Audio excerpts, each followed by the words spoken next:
every time. I got next. Colby Covington, you came here, you talk so much. Now you gotta see me. You're gonna see me. I'm gonna beat you up. I'm telling you guys right now, the reason I'm the best in the world is because my mind is stronger than everyone in the division.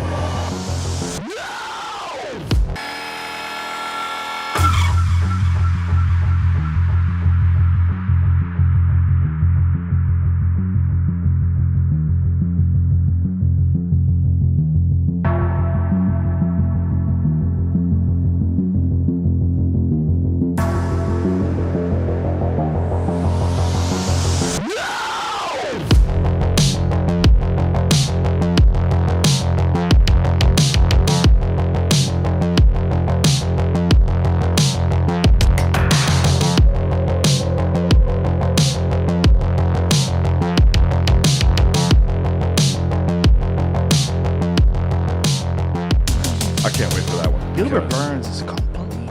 You know what's amazing? Do complete, you remember the quintet that UFC did? I think it was like early in the grappling tournament. Yeah. So it's like a 5-on-5, and it was like Sean O'Malley, Anthony Smith, who were all good grapplers, and then it was like a bunch of I forget who they were going against. But every once in a while, you'll see like an MMA guy, and these MMA guys are usually pretty good at this point. Like not like world class, but like they're very, very good. And then Gilbert gets down there. Oh yeah. And you're like, oh right, he's one of them. He's one of the elite. He's a world champion, of course. But I mean, like he hasn't like. I'm sure jiu-jitsu has fallen off a little bit relative to what it was when he was just jiu-jitsu. But you can tell like some of these guys, he's not like one of these Meow brothers who is, a gripping, heavy, kind of leg entanglement, strategic kind of guy. Gilbert's athletic as shit. He can pass, he can go underneath, he's got a good guard, he can wrestle, he can do the whole 9 yards. When I stand next to him, I have a hard time believing he ever made 155. It's shocking. Like he was really compromised. He's one of those guys that was really compromised at 155 because he's so thick. Like he's walking around well over 200 pounds. I mean, he's thick as fuck. Right. And and has zero problem competing with guys like Tyron Woodley at 170.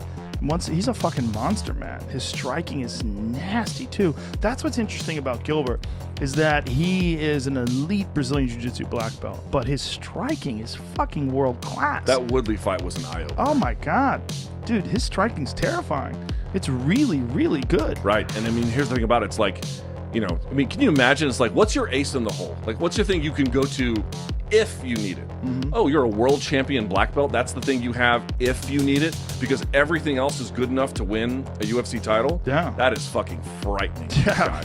If you don't want to stand with him, he's terrifying standing. By all means, because he could barrel down on Tyron, because it's like, I mean, maybe he'll fight the takedown if it's there, but probably not, because on the ground, his ability to sweep or just create space or threaten you or omoplata or whatever. Yep. Good luck fighting that fucking guy on the ground. Yeah. Probably at welterweight. Let's think about this. So you have Colby, Kamaru, Masvidal. By the way, very underrated ground game for Masvidal. Oh yeah. I'm sure you know that. I'm just saying for the audience's sake. Very underrated wrestling. Everything. Yeah, Everything. Everything. But all those guys in the top 5, Gilbert is your biggest submission threat by a country. Oh.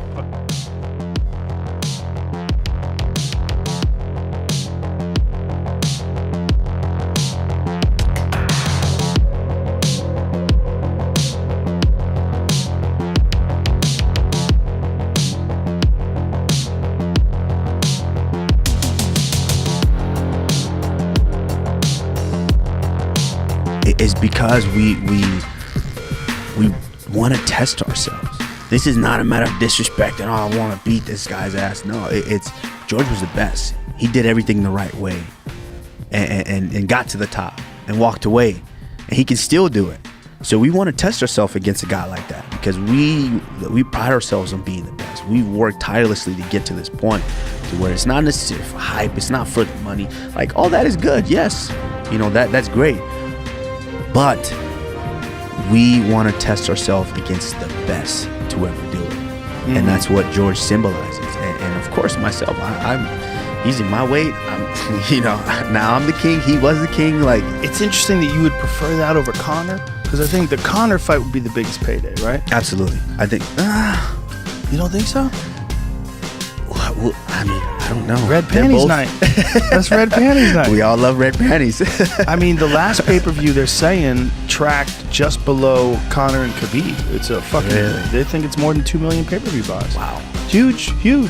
His comeback. Yeah. That motherfucker has charisma. Absolutely, and you can't take anything away from Conor, man. Conor has put himself in that part, in that status, to be that guy. And even sometimes I have to think, because some guys get envious of that. Like, how did he do that? How do you, like, some guys are just special like that, and Conor is that guy. He's special like that. Yeah. You know, so he people just gravitate towards him, and he, you know, special guy. But can you imagine me fighting Conor? Like, that wouldn't even be fair. It would not be fair. Like, everyone has a puncher's chance, but it would not be fair. Like, you saw what Khabib did to him at 55. Now imagine me doing that to him at 70. And I'm not just gonna take him down. I'm gonna march forward. I'm gonna hit this guy. I'm gonna beat on him. I'm gonna take him down. I would do some bad things to Conor, and not just because it's not that I don't like the guy. Conor's Conor. You just think that he's a natural 55. Yeah. And he fought at 45, and you'd have to 45, chop both your like- fucking legs off to make 45. That's Yeah. When they say impossible, that's absolutely impossible. Literally impossible. Impossible. Yeah, you'd have to get a tape around it. Yeah, it would be bad. Like, you ever see me at weight, get down to weight? Yeah. I look real African, don't I? You look very thin. Well, You see how Joe said that? You're very thin. I can tell you're sucking a lot of water.